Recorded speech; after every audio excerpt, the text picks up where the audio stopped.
Okay, welcome back, everybody. We're going to go into our mini lecture number 2 here.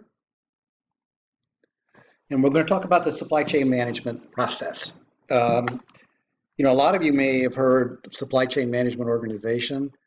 You may have a supply chain management organization or supply chain organization within your company. But whether you do or don't, it doesn't matter because you do have a supply chain process. And that's the point. The point is that you don't have to have an organization in order to have a supply chain process. And depending upon the size of the firm, it's going to vary. It's much harder in some cases to even the bigger firms. It's much harder to get the supply chain management process in place than it is in a smaller firm. Having worked in both kinds of firms, there's some real benefit to smaller and more flexible um, in order to really attain more opportunities without getting into silos and things like that. So let's talk about the evolution of supply chain management, what we're really talking about here. Okay, supply chain management basically consists of, from the standpoint of what we're doing at CTS, at the Center of Transportation Studies, we're looking at it like this. So transportation is part of logistics is part of supply chain management. So in addition to logistics, which we will define here in just a little bit, the other thing that you find in supply chain management is procurement, and you find demand planning. So the whole concept of not inventory management, but demand planning. So sales and operations planning, where you're actually forecasting out over a period of time what the balance of the year looks like, and that then turns into a financial forecast as a result of that. And we'll spend a little bit of time on that, not too much, but anyway, this is the concept. And in a minute here, I'm going to introduce you to the concept of what I call the interlocking supply chain concept and trade-off management. So in essence, this is kind of what it looks like. It's a box like that. Oh, it's not a box, but I mean the process, consists of those types of activities. Okay, so it developed in really three phases. It came out in the 1960s as physical distribution. Then in the 80s, it became business logistics or integrated logistics. Again, we went you'll see this in just a second, we went from silos to more, oh, well, if you do this in warehousing, you do this in transportation. That's what this was all about. Where here we were just looking at it as a silo. Then in the 90s, it became the supply chain management where we realized that what was impacting these types of activities was outside of the normal logistics organization. And so it expanded organically into supply chain management. And as we go forward, it's now expanding into something called integrated business planning, which is really a fancier name for this. Now, I'll just mention a couple things. One, while the concept evolved, the concept itself came out of World War II. And it came out of the experience that the country had particularly in Europe, where the supplies weren't where they needed to be when they needed to be there. And that was a quartermaster corps that was responsible for that. But the quartermaster corps kind of evolved into logistics. And so that term logistics became more and more common in the military. And if you think of General Patton and the Third Army and running across France and trying to get into Germany before the Russians got there, they had to stop because they ran out of gas for the tanks. And so that is an example of where it kind of came from, getting the right product to the right place at the right time. And that then carried into this concept of physical distribution, which encompassed that, but and then it took off into this. So let's take a look at this in a little more micro detail level. Okay, so what you're looking at here is, in essence, more or less, kind of a picture of what my business career was all about. So I started out here in physical distribution. It was what it was called, was physical distribution, and I had the title of director of physical distribution, vice president of physical distribution, that kind of thing. And the activities I had were right here: finished goods inventory, distribution planning, order processing, transportation, and customer service. These are the items that generally made up the physical distribution process back in the 60s. And then in the 80s, when it went to logistics, you see here, we added in warehousing, we added in materials handling, we added in packaging, which is a huge thing right here, that either went into materials management, which was more manufacturing oriented, or came into physical distribution. And then this, the demand forecasting and the purchasing, came through the materials line, operated outside of this, and then became part of supply chain management, in addition to IT, marketing, and this dotted line responsibility, where we actually worked in a cross-functional basis with marketing and sales and finance and IT. Now, generally, in most companies, the supply chain process is the biggest user of IT within the company. So, and as you look at what we do today, if you've taken some of the other courses, either an LOM or you've taken 3770, 3771, if you took it just recently, you got a little bit of exposure to some of the technology side. There's a massive amount of technology in supply chain. It's very innovative in what's taking place. That's not why we're here, so we're not going to cover it. But the things that are taking place are really, really magnificent and really fantastic and very challenging. And it's taking place in safety and security as well. But there's a massive amount of IT in this, and to be successful with this, you have to understand a little bit about what's going on there, that's for sure. So this was where I started, which would include most of Sherwood, and then later on we got into demand forecasting. Never really got into purchasing requirements or production planning. We tried to get into this, but we got shot down by the corporation. There's a story behind that. We'll save it for later. So basically, demand forecasting came under me, plus all these activities.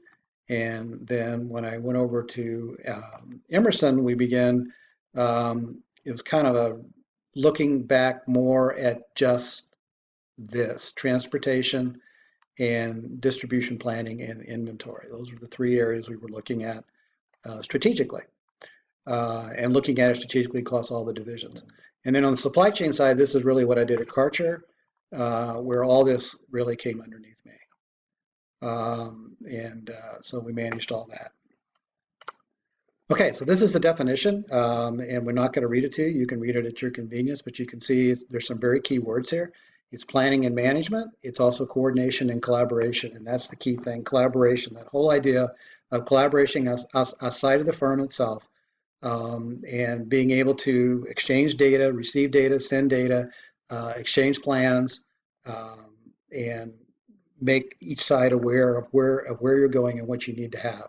So the whole idea of integrating supply and demand, that's what it's all about.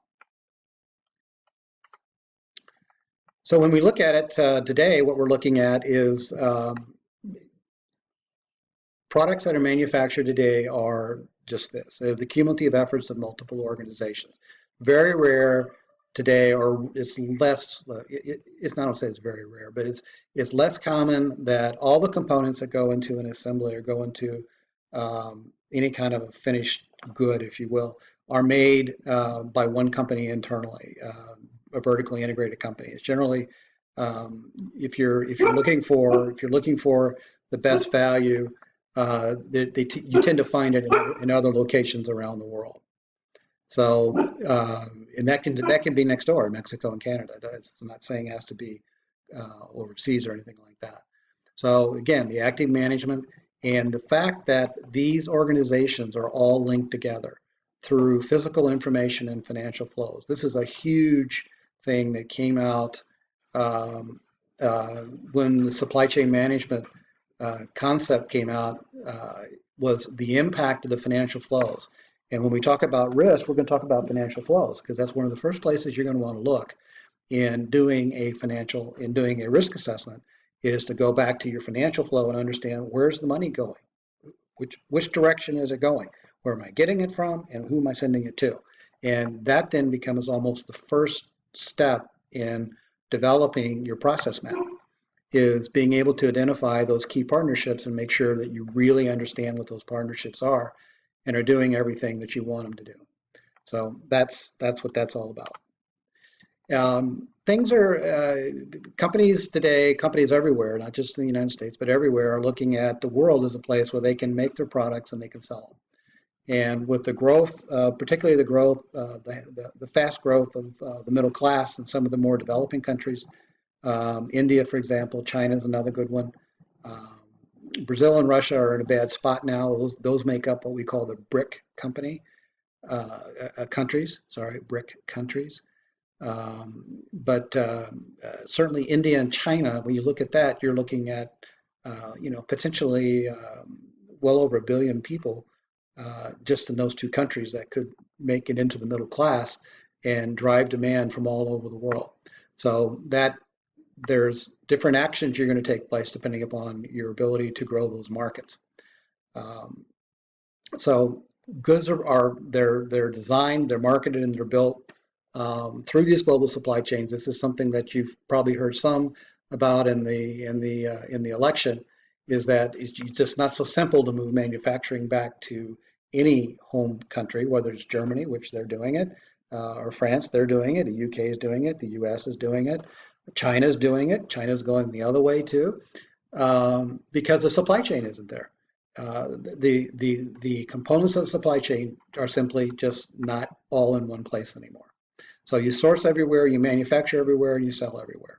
So there's the issue is how do you integrate all of these activities on a global basis, and you go where you need to go to do what you need to do in order to enhance share, in order to enhance value.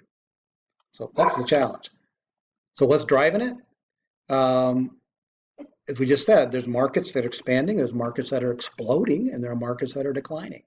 So we have new things, particularly in changing customers or competitors, where before we used to sell to a distributor, now we're selling directly on a B2C basis into China. China's selling on a B2C basis into the US.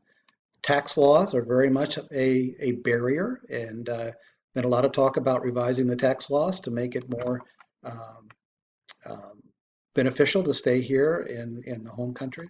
Exchange rate fluctuations, well, we know that's caused somewhat by the strength of the dollar, which of course is very strong because our economy is the best in the world right now. So our economy is not particularly strong, but it's stable, and that's unlike any other economy that's out there right now. So when the interest rates go up, the capital chases the interest rates, and right now they're coming into the dollar, which has a very negative effect on foreign currency and exchange values.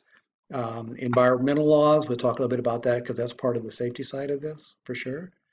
But internally, what you're looking for is you're seeing a lot of newer people coming into the company that have a more global or worldly view of things and how things are being done. There's a better recognition that you can't manage this stuff in silos, where before that was the tendency is to manage in silos. Everybody's for sale. And so companies are being built. They're being built to be sold. They're not built to provide a service. They're being built to be sold.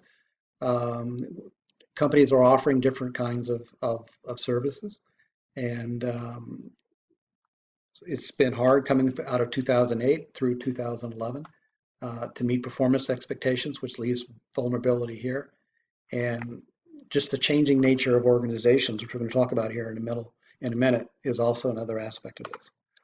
Okay, so when we look at just logistics now, remember logistics is a component of the supply chain. Logistics is that part of the supply chain that plans the effective and forward reverse flow, but it's storage, services related information, blah, blah, blah. So what you're really looking at is you're looking at transportation, warehousing, inventory management, packaging, things like that. So forward and reverse, the customer service side, you're looking at more transactional type activities that support the larger activity, such as marketing, sales, manufacturing, finance, and so forth. So again, it's more logistics is more transactional. It's more day-to-day in many ways. So the challenge is to get up out of the day-to-day and get into the strategic side, which is where as you transition or you migrate into a more of a supply chain mentality, you're able to start to do some of that. Okay, so what does it take? Well, let's keep in mind, remember this, and you'll see this next, but this is a cross-functional and cross-firm activity. It does not exist by itself. It cannot exist by itself. It will not be successful by itself. It crosses all lines of the firm. It impacts all lines of the firm. And so the firms that understand that, that is, understand the synergies through either through new leadership or through new blood, if you will, whatever it is, those firms are the firms that are best positioned to move forward. And the fact that, again, here's this word again, collaborative. There's a very well-recognized need here now that we need to have a collaborative customer relationship and a collaborative supplier relationship. The cost of changing suppliers, particularly in a global world, is fraught with risk. So you're a heck of a lot better off managing, being more careful and vetting your supplier base up front and staying with that supplier base over a longer period of time, because then they're going to want to collaborate with you. I can't tell you how many times you talk to a carrier about, okay, we want to do business with you, but we want to do it electronically, and you give them a 1-year contract, and they say, well, we're not going to invest in that. I mean, we're not going to put our time and effort in it for a year if that's all you're going to offer. So that becomes part of the negotiation thing. And the more IT sensitive we become, the more you want to build that glue, particularly on the information side. And to do that, you have to go into a longer term relationship situation. There are certainly types of products that don't fit that mode, and you can churn those suppliers all the time. But if you have a critical supplier, my recommendation to you is nurture that relationship very closely and make sure you're very close to them, because they may be close to your competitor too. So make sure that you're very close to that and managing that carefully. So these are the type of activities that go through there, and all this is from Ohio State. Okay, this is the interlocking concept, and what it basically says is that everything is driven from the demand forecast.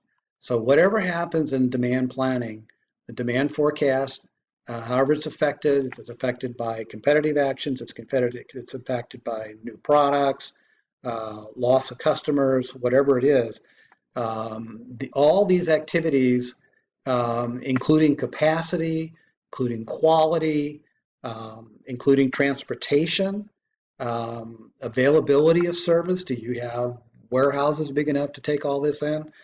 Do you have the capital to support the inventory?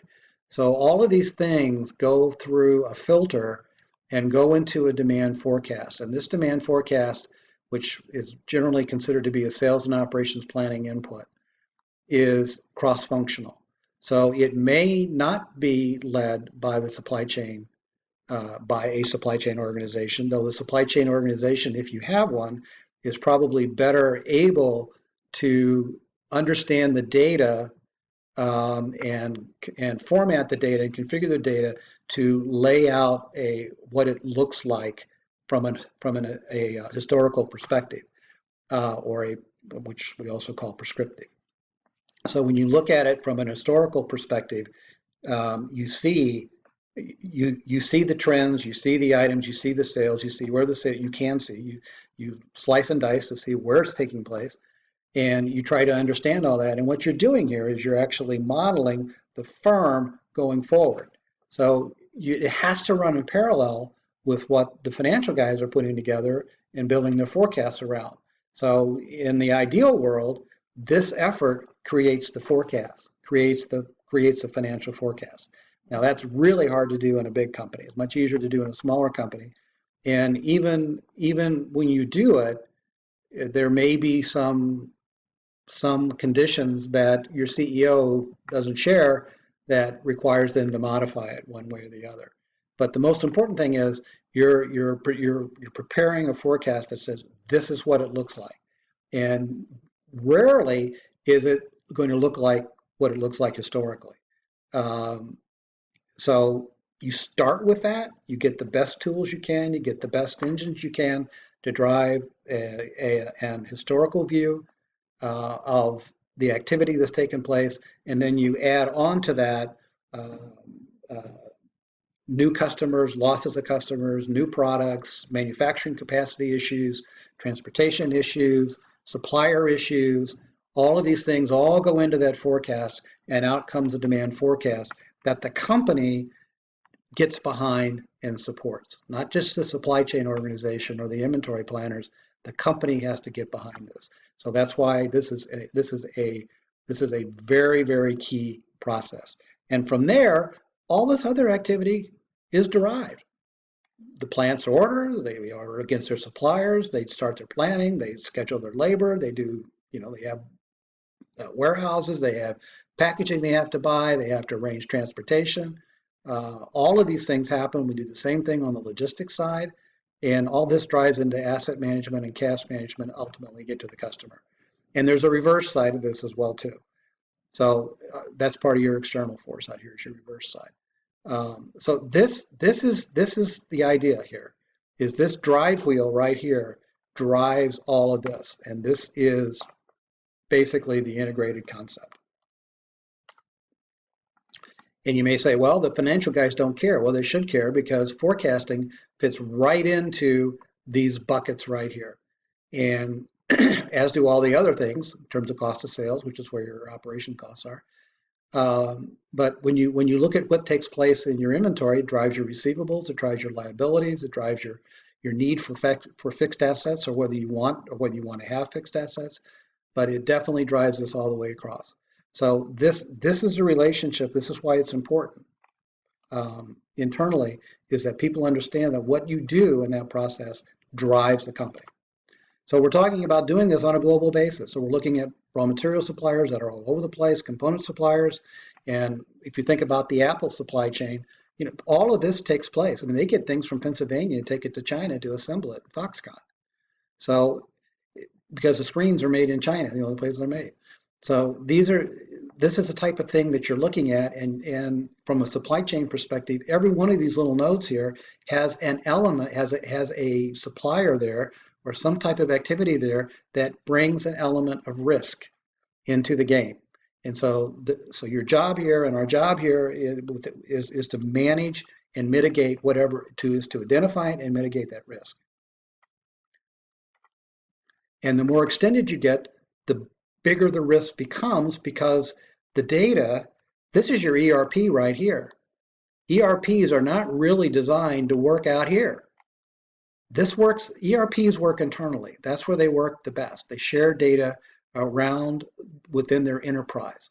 They don't work well out here, because you have to send this type of unstructured data. The farther out and the further away you get into this, the more unstructured data you get. And many companies will tell you that 80% of your data is going to come from out in here, from semi-structured to unstructured. So how do you integrate that?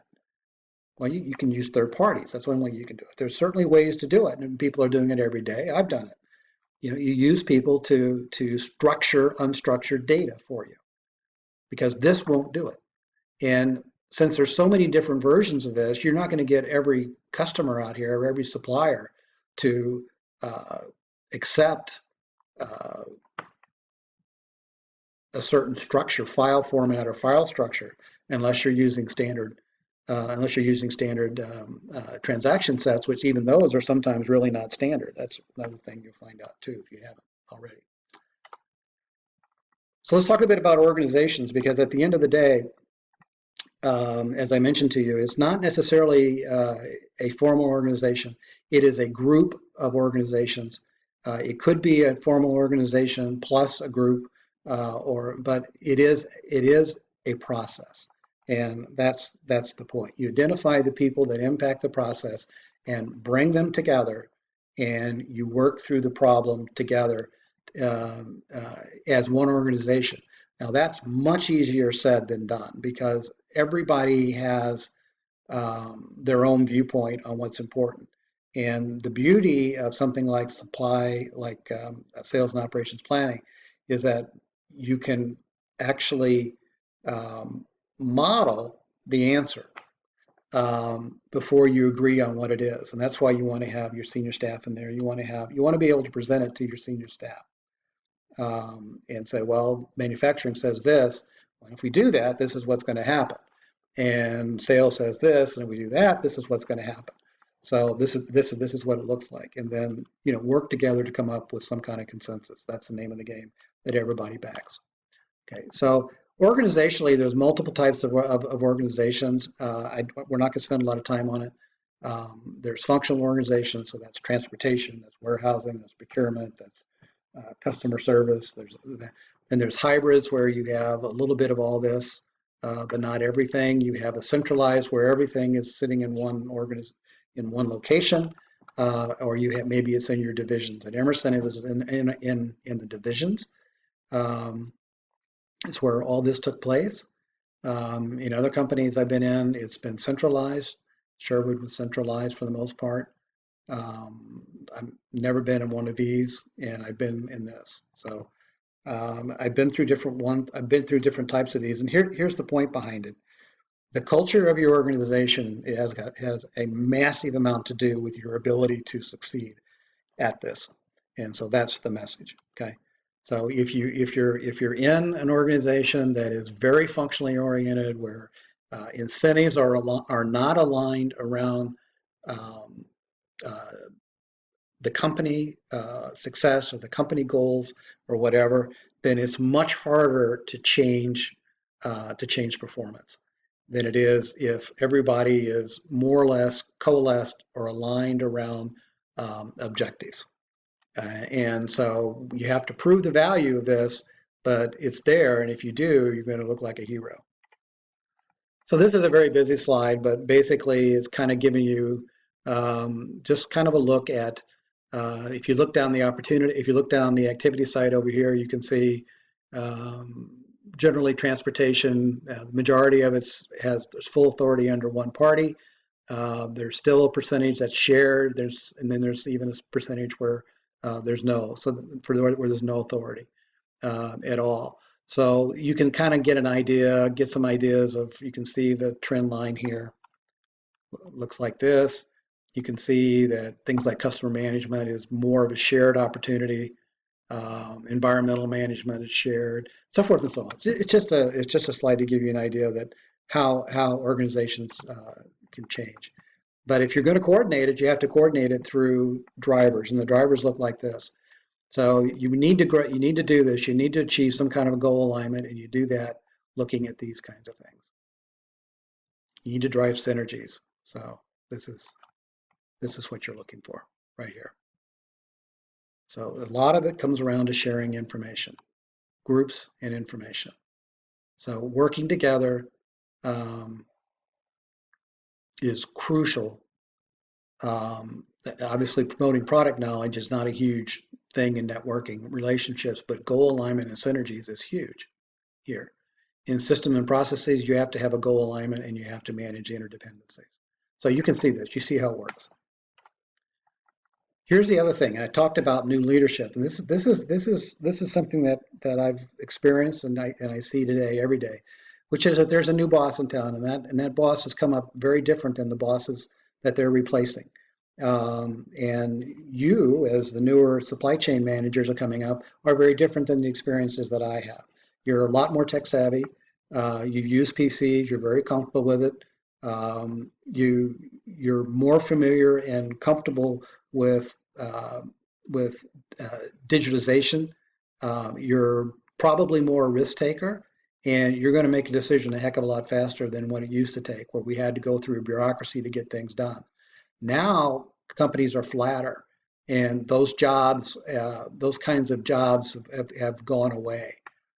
You're looking at acquiring the best people and retaining those people. And these are some of the other things that come out of this. But the key thing is this: a very flat organizational structure. So you'll have a lot of responsibility. Your boss, you're going to be dealing more directly with the boss, and the boss is not going to want you to come in and say, what do you think we ought to do? He wants you to tell him or her what it is they should do and build a business case around that and move forward. And likewise, the CFO is in the same boat. The CFOs that are coming up now different than the CFOs that I worked for and worked with, look at supply chain now in a more of a holistic way. So they see it as a vehicle for this profitability. They understand the synergies, they understand the leverage, and they understand the trade-offs, but they need to have the business case built to support those kinds of findings, and that's where you and the supply chain come in place. Uh, is to assist in getting your CFO to understand where these trade-offs are and how they play out. And it's much more than just how much money and what's our transportation cost as a percentage of sales. It used to be that way. It's no longer that way at all. People understand that, or people understand better that that's not what this is all about. There's so many variables that come into play now that it's well beyond just a cost of sales as it generally used to be. And this whole idea of collaboration, I can tell you, years ago we were leading collaboration before a lot of our competitors were in the medical device industry. We were out there ahead of a lot of the bigger companies because we saw the advantage to it, and we were able to implement a lot of collaboration with our distributors and our hospital customers very early in the game using EDI techniques. At that time, that was pretty common, or more common, let's say it that way. And even though they were almost all those integrations were customized for something, still it worked. It really worked to our advantage. And I think the other thing is that from this, that they're expecting you to challenge where we are. What can we do better? What should we do better? You don't do it every month. The idea of doing a network model every month is crazy. You do it every 3 years, 4 years, 5 years, or as your market situation changes. But you do it. You do go out and you do look and say, okay, what can we do? And you look at it not just within the confines of you have to look at it on what we call a multi-echelon basis. You look at it from supplier all the way through to the customer, and look and say, okay, what makes the most sense? And to do that, that's a massive amount of information. It's very complicated to build that model, but it's also very informative and insightful when you can do it. So this guy, the CFO, this person, the CFO will be your best friend. So what's the future? Well, the future is we're going to see, and this is my opinion, we're going to see more localization of supply chain management. This is what I have seen already, I've experienced. You're going to have, because of the growth of these other markets, domestic markets as well as the export markets, you're going to have supply chain management in more further away from HQ. And you're going to be, those of you in HQ are going to be looking to that individual not to come back and ask, well, what should I do? But to do what you need to do in the market, because the HQ guy may not have the expertise in the local market that you do. He or she shouldn't. You're going to be managing, I think, more from regional hubs. There's a lot to be gained by looking at centralized hubs that have a rapid response, and those hubs are driven by technology and they're driven by standardized process. You'll have different process in different parts of the world, but you will have a standard process in generally in what I would call a world area.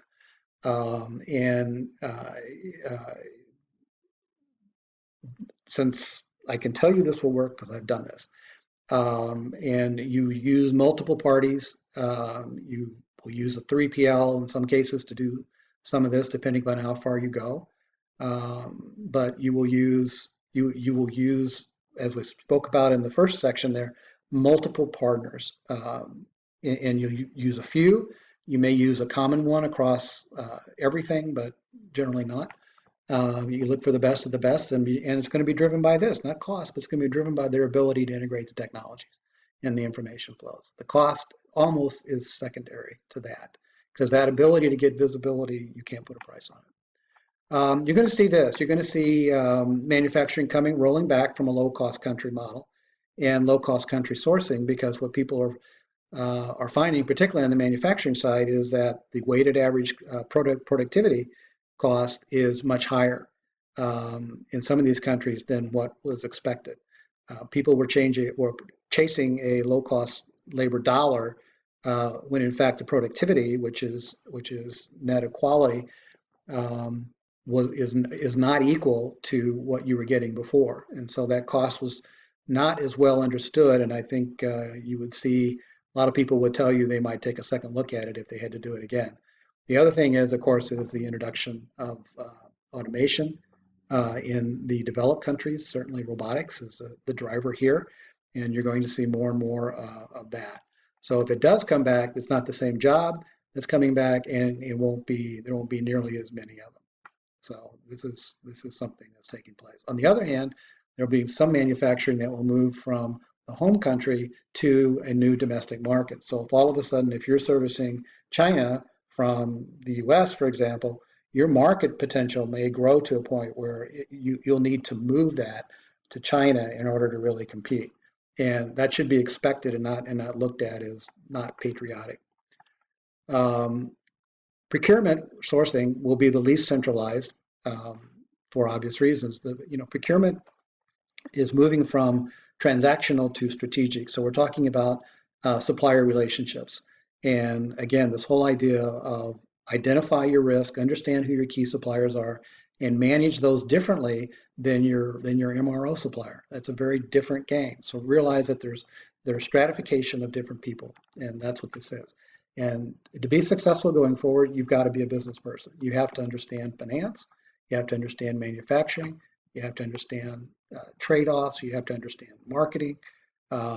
So you have to be able to not only understand it, you have to be able to articulate it, and you have to be able to influence it. You do that through business cases. So your ability to create business cases and bring tremendous value to the firm is a challenge going forward. And here it is. So this is, to do this, you really are committing yourselves to this, and this is what supply chain management is all about. It's right here, continuous learning. That's one of the really fun things about this business and this industry is you're always learning. You're always learning because the technology is taking us to new places, and if you're going to keep up with your competitors, you've got to go with the technology, and you have to go with the new skills, and you have to go with being comfortable in a global environment where perhaps you've not been there before. And you need to get out of the transactions, let somebody else do the transactional stuff, and think strategically. And I think that's the direction it's going to go. So that's it for that. And we'll come back and we'll